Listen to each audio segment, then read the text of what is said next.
Hi, Freddie. Nice to see you again. Hey Dada, how are you? I'm good. I'm calling in from Canada. I've been skiing, which has been very nice, and you're in Canberra.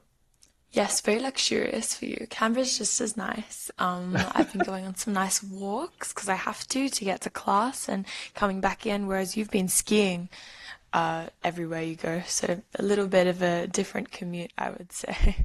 It is. But anyway, I've been looking forward to this podcast. So, our agenda today, we're going to go through the famous Zelensky, Trump, and Vance meeting at the White House last Friday, the subsequent London summit.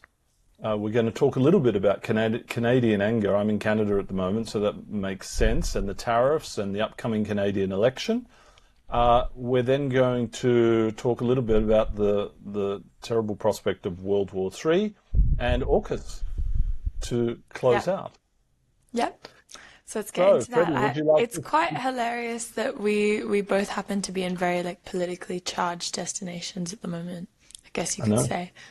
Yeah, Yes, it's exactly. interesting. It's So, would you interesting. like to start with the White House meeting last Friday? Yeah, of course. So as I'm sure all of you have seen, and if you haven't seen, you must be living a very peaceful, lovely life. But I'm sure you've all seen the meeting that happened about a week ago, just following the meeting that Donald Trump had with both Macron and with Starmer as well, with Keir Starmer. There was a meeting with Zelensky, and it was a meeting in which Donald Trump, Vance, and Zelensky all sat together in the Oval Office, surrounded by Trump's immediate members.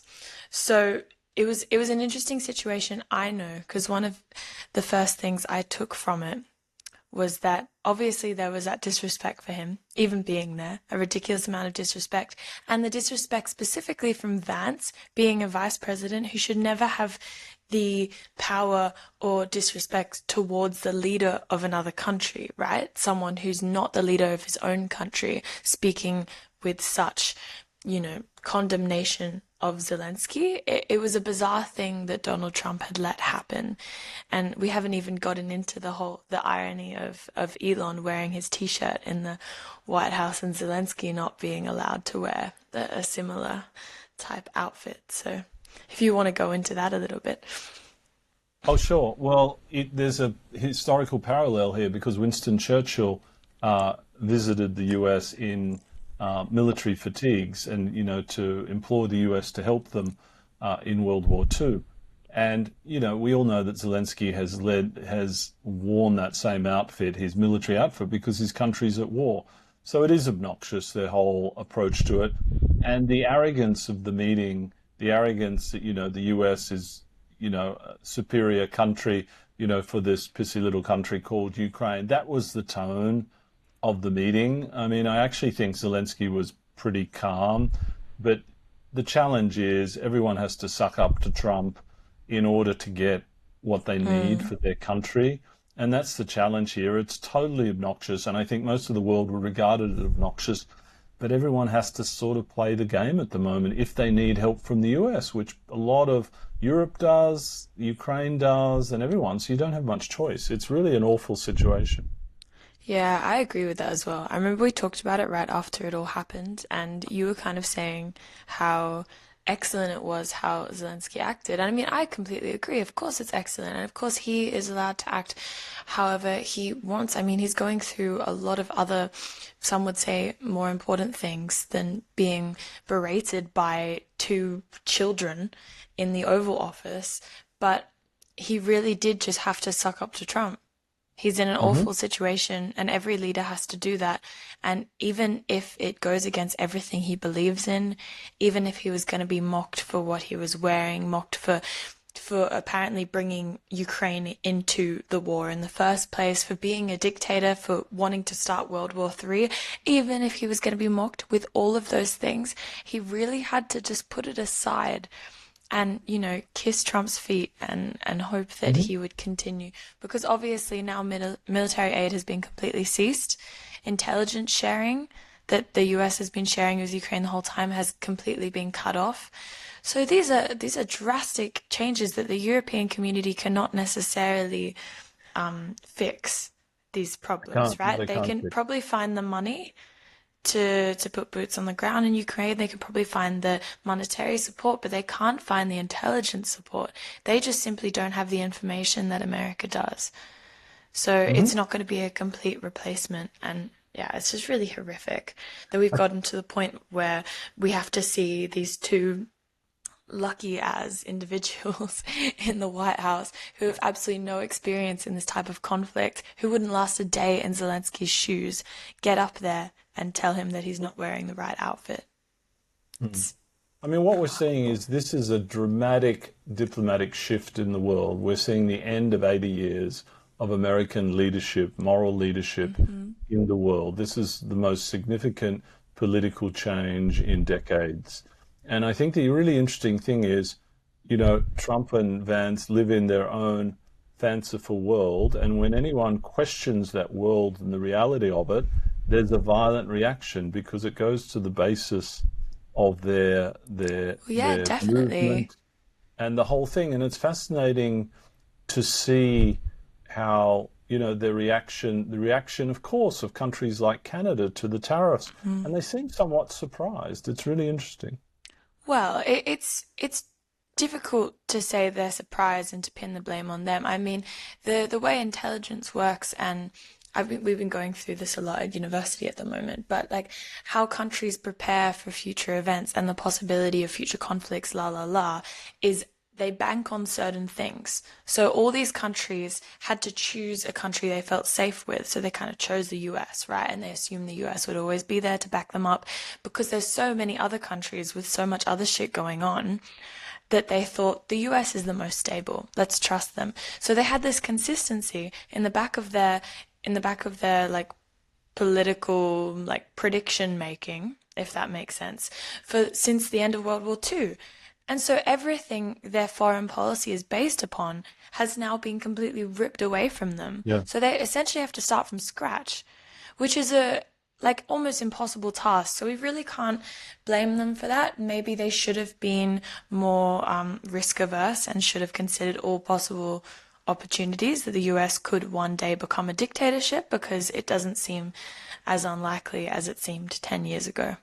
So that's what I would say.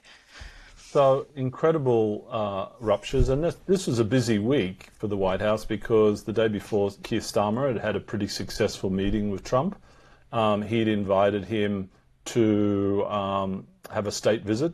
He gave him a letter from King Charles, and of course that caused uproar in Canada because, of course, King Charles is the head of state for Canada, and Canadians, really dislike Trump and really dislike the US at the moment. And now they're angry with King Charles for inviting Trump for a state visit, just to give you the Canadian perspective on Yeah, it. exactly. I mean, you've been experiencing a lot of the Canadian perspective recently. Did you have something to say as well about the booing that's been going on at sports games? I know that you were Oh quite yeah, excited by hockey that. games and everything. When the US anthem is played, there's booing, etc. And this is incredible because these two countries have been friends and the closest of allies for, more than 100 years. So it's really fascinating. And then, of course, Macron visited the White House as well last week. So a busy week. And then on the weekend, Freddie, we had the London summit that Keir Starmer called of all the European leaders. Yeah, I just keep thinking it's almost ironic, almost hilarious the fact that Brexit happened. The United Kingdom was trying to pull out of Europe and trying to have less tied in with Europe, less security even intertwined with Europe. And now we're in this situation where they have no choice but to be one of the biggest representatives of Europe and to fund, European wars such as the Ukraine-Russia war. It's quite an ironic situation that the population decided they didn't want any part of it, but now the leaders, the state head has decided he must because he must. It's like He the must. future of the free world at stake rather than the future of the country. He must, Freddie, because geographically they're part of Europe, and the threat from Russia is a threat to the UK. So I thought it was rather good of Starmer taking a lead with Macron, and they said they will invest a great deal more in defence. They will put boots on the ground, but they still need the US backstop. But I'm a little concerned that the Europeans are so slow in this regard, right? Because they had the meeting on Sunday. For me, they should be putting, French nuclear bombers on the eastern flank of NATO. They should be doing air support for Ukraine, etc., Nuclear etc. And they bombers is crazy. no, I know, but that's what is required to defend NATO, right? You've got to fight fire with fire. And of course, hopefully that never happens, but you've got to be willing to not only talk about this stuff, but do it. Yeah. But you can't be putting nuclear bombers as of right now on the eastern flank of NATO. That's incredibly, that's incredibly provocative Why? They're to already Russia. in No, like, France. yes, you can set up nuclear missiles in certain areas, but not nuclear bombers. Just No, even the phrasing that you used is like terrifying. The fact that you're just going to send a random group of guys, like the Avengers or something, with a few nuclear bombs in their pockets and be like, woo. but part of the French nuclear deterrent is not only missiles, but bombers with nuclear bombs, right? No, I That's part of the understand that, French. but I Yeah. don't think you can do it that immediately. And also, like, it's more important to show that, like, resilience and togetherness, you could say, from Europe, I think, at the moment. Look, I understand obviously that having nuclear weapons is a massive deterrent and that's a necessary part of this. Obviously, I understand that. But also, what I understand is that that's not the reason why Europe is being delayed. They're being delayed because they keep hoping that America will come back and back them up. And they don't want to take the risk of putting their entire military behind a country that could fall at any moment without the US being there to support them, which is logical. So I think that they're just hoping that Trump will maybe change his mind once they dedicate huge amounts of Yeah, money and other I think resources to the cause. So they're I waiting agree. to see what he says. Because if they just do all of this and don't hold Trump to any expectations, they just like give up on him, then maybe there's no chance of the US getting involved. But if they wait a bit longer and keep putting, stress on him, get him to have meetings with King Charles, etc., etc., Yeah, look, maybe there'll be Freddie, I some think they've got to difference made. prepare for both eventualities. Of course, they're negotiating with Trump for that, but they better be preparing. I was chatting to a friend yesterday. They should have their best and brightest from every country preparing how many soldiers they need, what sort of Well, surface to air maybe they missiles are. they need. I hope they are, right? But it just You're not seems in like the intelligence I operations. know, but Europe seems very slow in this regard, and this is a time for action. It's a time for action, but unfortunately, you're comparing action with what the Trump administration has been doing. And the administration can move so fast because there's a few, like, fuckwits, can I just say fuckwits at the head of it all, who don't give much thought to their decisions. They think of something, they put it into action. That doesn't mean that there's any theoretical backing. That doesn't mean that the governments are even prepared to enact whatever they're wanting to enact. It just means that they've decided it in the moment. And All I'm Europe doesn't work like that. They'll actually have a plan before they do something and they'll be prepared to win. Otherwise, why would they put all their military into it if they don't even have a reasonable chance of winning the Ukraine war? Well, of course they need to plan, Freddie, but they're often traditionally very slow at this stuff. And at the moment, the US has withdrawn or paused support, and you're a Ukrainian soldier on the front. What is going to happen to you, right? It seems like without that support, Ukraine can only last 6 or 12 months to hold off Russia. Yeah, probably even less than that, honestly, with a lack of intelligence. And the It would be fact is, horrific.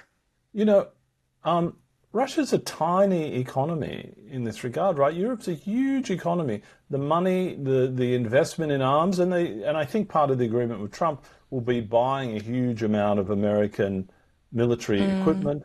And the latest is Zelensky, sent a letter and communication to Trump saying he's now willing to sign the deal, and la la la. So that's the latest news in the US because, of course, he has to. And the Americans would say that's his best security guarantee if America has business interests in Ukraine, Yeah, all of this course. mining, etc. Therefore, Russia won't attack. I mean, that's where the beginning of the European Union even came from, right? Shared economic interests between France and Germany. Hmm. They created those agreements, and then it just spiraled on from there and became something, became the EU as we know it today. So maybe there'll be a similar thing.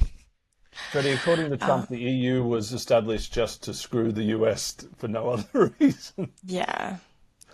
I can't even like entertain all of his little thoughts and comments anymore. They're just so like they come from such little knowledge of anything and such Um, arrogance. It just pisses me off. yeah. On that note, let's segue to the Canadian election. Given I happen to be in Canada, I wanted to discuss this a little bit. So Hmm. they have a right-wing politician, Pollier, his name is, and he was fashioning himself on Trump a little bit, and he was doing rather well because, of course, Justin Trudeau has been the Prime Minister, the Liberal, the Hmm. left side of politics, and he was incredibly successful for a number of years. But he was on the nose in terms of the Canadian electorate because, like many countries around the world, they've had rampant inflation, lack of housing, etc. So he said he was going to stand down and not contest the election. They haven't called the election yet, and several members of I that thought they party, had and called the election. I thought it no, was they happening by haven't. the end of this week. No, it's not.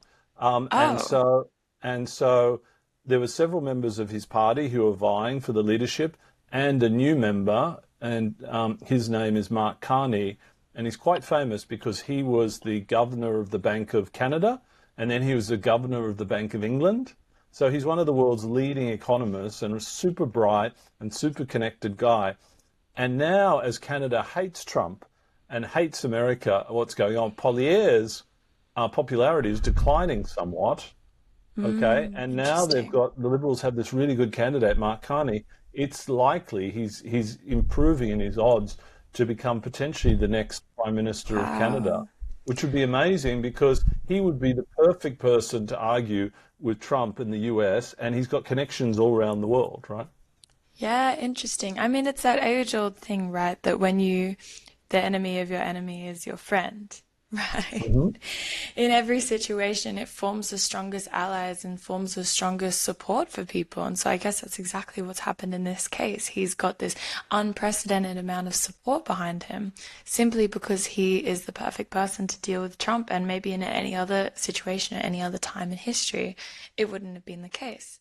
But Hmm. in this one, he's been particularly lucky, which is good. Yeah, But yeah, yeah. let's talk about Trudeau a little bit more though, just before he leaves us, before his lovely presence departs the office and we have, someone else to deal with, someone we don't know who will be as of yet.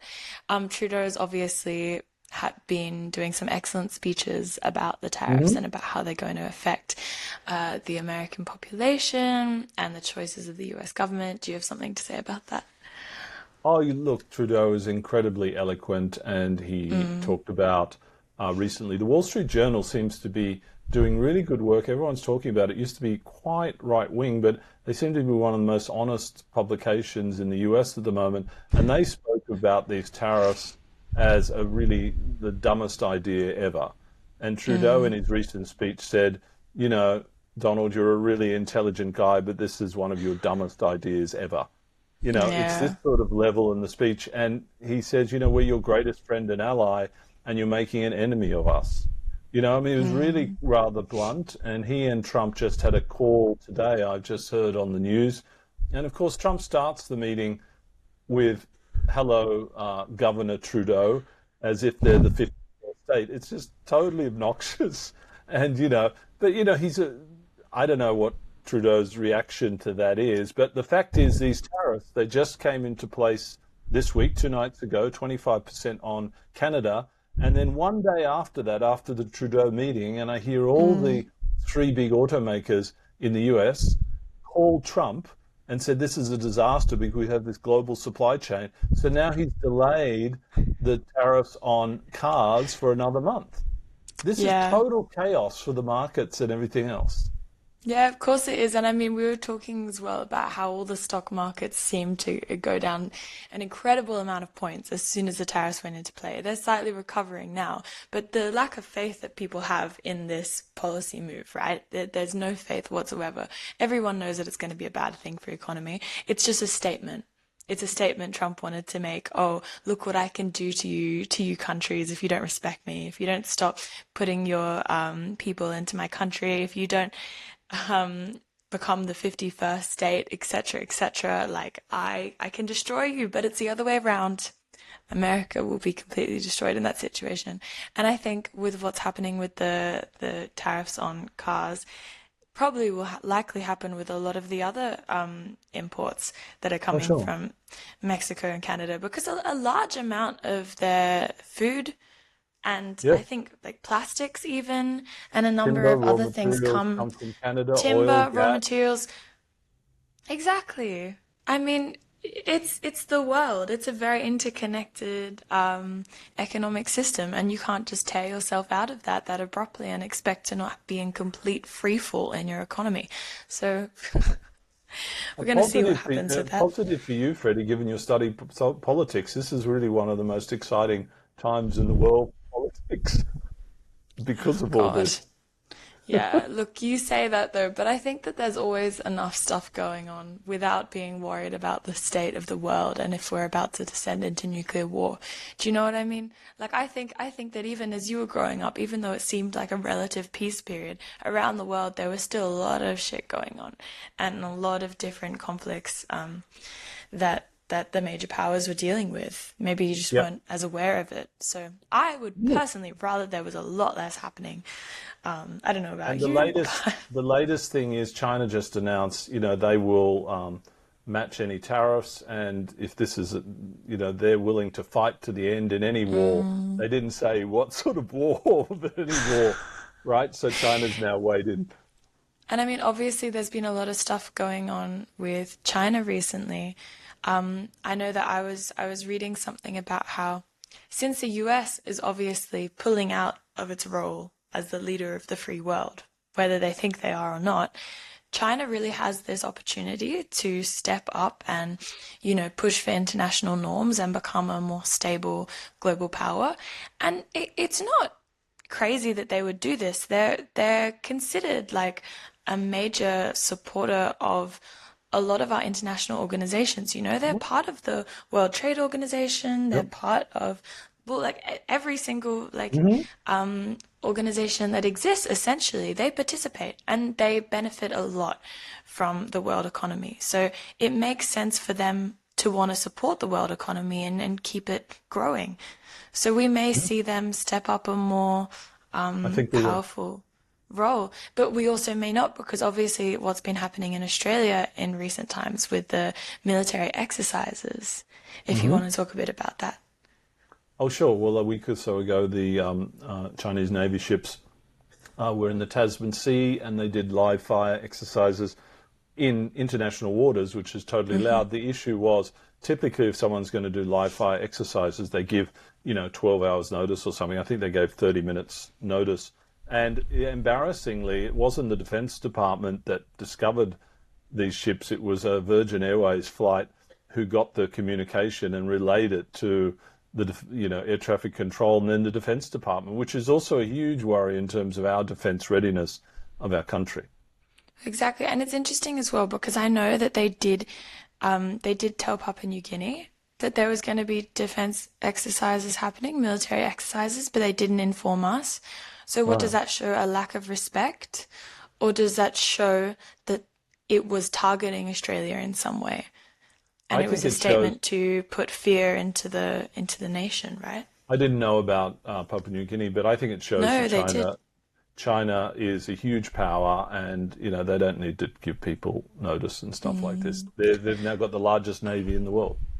Yeah, I think though we should be putting more emphasis on this than we are. I know that it's been in the news a lot, but it's a very critical time for enemy, you could say, an enemy military force to be coming into our waters and doing But military exercises, missile practicing exercises when the US is maybe no longer someone we can look up to or we can look to for support.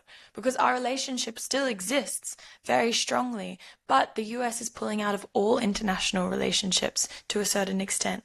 So can we rely on them the way we've always relied on them? And is China testing that to see how the international community reacts, see how far they can go with Australia? of course they are. But remember, they weren't in Australian waters. They're in international waters, so it's perfectly legal. Yeah. All Um, right. keep saying that. Just because something is perfectly legal, they could have shot down a commercial airline. They could They have could have. Yes, yes, they easily, could have. Yep. and we wouldn't have had any way to stop it. And That the seems thing like is, a failing in our defense and our monitoring activity, oh, at I least, agree. that I we think had it's no a idea. huge failing, and I think clearly we're going to It's need to spend embarrassment. a great deal more on defense, and we better make sure it's really effective. And I actually think, Trump didn't even know what AUKUS was this week. We're Mm. spending billions and billions of dollars on this. I think we should rip it up. And, and we should have a new defensive strategy, which is more of a porcupine strategy to defend the Australian mainland rather than projecting power into the South China Sea. We're too small for that, right? And so anyway, we can have a whole episode on this. No, I have something else to say about that though as well, because I know that you're you're very keen to rip it up and etc. etc. But I was actually talking to an American representative of AUKUS the other day at a talk that I went to, and I got to ask her some questions. It's really interesting. And she was saying that although to the Australian public, AUKUS seems like not that important at the moment, like Donald Trump isn't respecting it the way he should be, la la la. Actually, in America, it's one of the most bipartisan supported issues. So it's one of the only like military alliances or policies that is generally supported by the entire country. Yeah, And it's supported quite strongly by the Republican Party as well.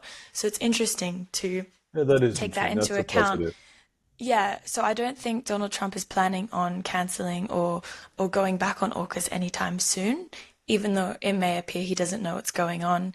I don't think he knows what's going on in any sense of the word, so I don't think that's really gonna affect it that much. Um, My and point, if they put tariffs on Australia when we have a surplus with them and we have AUKUS, if I was the leader of Australia, I'd question whether we continue with AUKUS. So, I mean, I agree. No, I agree. I agree. I think there's a certain amount of pride that we have to have before it just gets incredibly embarrassing that we're agreeing to everything they're doing and not hmm having any say in it.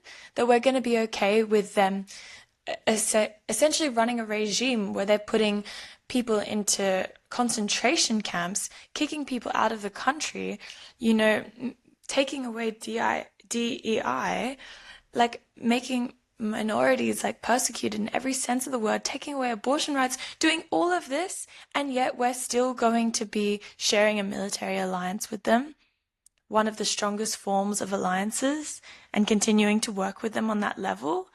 yep, I mean, what does that say about our respect for these people who are being discriminated against in the US, right? I That agree, we're Teddy. okay with it, that we're okay to just go along with it and we have no problem. Yeah. No, I agree. It's a really difficult issue. Shall we Mm. wrap up, darling, or did you want to talk about anything else? I wanted to talk a bit about the Australian election, didn't Okay, we're you? already at 28 minutes. Yes, sure, we can, but I Okay, think no, if you need to go, that's fine. no, I think we're almost at time. So let's hold it to our next episode next week, All and right. we'll talk then. We've talked a lot about the US and the defense area and all of that. So thank you, darling. Lovely chatting to you. Hope you all enjoyed Nice this to see episode, you. and we'll speak to you soon. Yeah. Bye. Bye.